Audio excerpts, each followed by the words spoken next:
Flash தட்ட TV நேயர்களுக்கு அன்பு வணக்கங்கள். பரியேறும் பெருமாள், கர்ணன், மாமன்னன் வெற்றி படங்களை தந்த இயக்குனர் மாரி செல்வராஜின் அடுத்த படைப்பாக வந்திருக்கும் வாழை எப்படி இருக்கு பார்ப்போம். ரஞ்சித், மாரி செல்வராஜ் இயக்கும் படங்களில் ஒடுக்கப்பட்ட ஜாதிக்காக ஓங்கி குரல் கொடுப்பார்கள். வாழையிலும் ஒடுக்கப்பட்ட ஜாதியை சேர்ந்தவர்களை சுற்றிதான் கதை. திருநெல்வேலி அருகே உள்ள கருங்குளம் கிராமத்தில் வசிக்கும் 8வது படிக்கும் 13 வயது சிறுவன் சிவன் அணைந்தார்தான் படத்தின் மெயின் கேரக்டர்.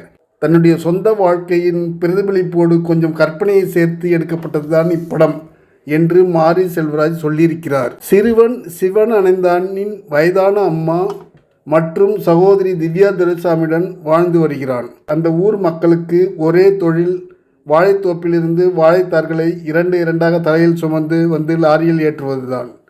பள்ளிக்கூடம் இல்லாத நாட்களிலும் சிறுவன் அந்த வேலையை செய்கிறான். 96களில் நடப்பது போல கதை. அந்த காலத்தில் கூலியே ஒருத்தருக்கு ₹1 தானா, இல்லைன்னா ₹1 ஏற்றி கூலி கேட்கிறார்களா, அப்படின்னா கூலி எவ்வளவு என்பதை தெளிவாக சொல்லவில்லை. பள்ளிக்கூட டீச்சர் நிகிலா விமலை விரும்பும் மாணவன்தான் ஏறக்குறைய ஹீரோ போன்ற சிவன் அணைந்தான் கேரக்டரில் வரும் மாணிக்கவேல். உணர்வுகளை நன்றாக வெளிப்படுத்தி நடித்திருக்கிறார். டீச்சர் நிகிலா விமலின் கர்ச்சீப்பை எடுத்து முகர்ந்து பார்ப்பது, அவர் ரிப்ளை, இதையெல்லாம் மீறி அவர்களுக்குள் வரம்பு மீறாத சில டச்சிங் சீன்களும் இருக்கிறது.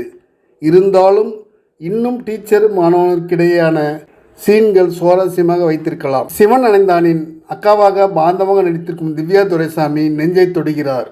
அவ்வளவு குக்கிராமத்தில் சேற்றில் ஒரு செந்தாமரை போல அழகுடன் மனதை பற்றுகிறார் திவ்யா துரைசாமி. கலையரசன் வழக்கமான கேரக்டரில் சிறப்பாக நடித்திருக்கிறார்.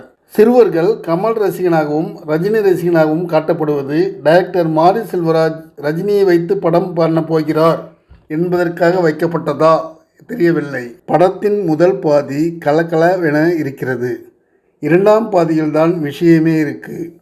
அதுவும் மனசை பாதிக்கிற அளவு இருக்கிறது. சாதிய படம் இது இல்லை என்றாலும் குறிப்பிட்ட சாதியை சேர்ந்தவர்களையே பாத்திரங்களாக காட்டி அவர்களுக்கான படம்தான் என்று காட்டிவிட்டார் டைரக்டர். எல்லா நாட்களிலும் வாழைத்தார் அறுக்க வந்து கொண்டே இருக்குமா என்ற கேள்வி நமக்குள் எழுகிறது.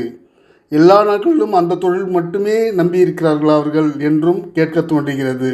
நன்றி, வணக்கம். எல்லாருக்கும் வணக்கம். நான் தான் மனஸ்வி. ஃப்ளாஷ் டிவிக்கு லைக் பண்ணுங்கள், ஷேர் பண்ணுங்கள், சப்ஸ்கிரைப் பண்ணுங்கள், கமெண்ட் பண்ணுங்கள். மறக்காமல் அந்த பெல் ஐக்கானையும் கிளிக் பண்ணிடுங்க. அப்போ தான் உங்களுக்கு நோட்டிஃபிகேஷன்ஸ்லாம் வரும். Thank you all. Bye bye.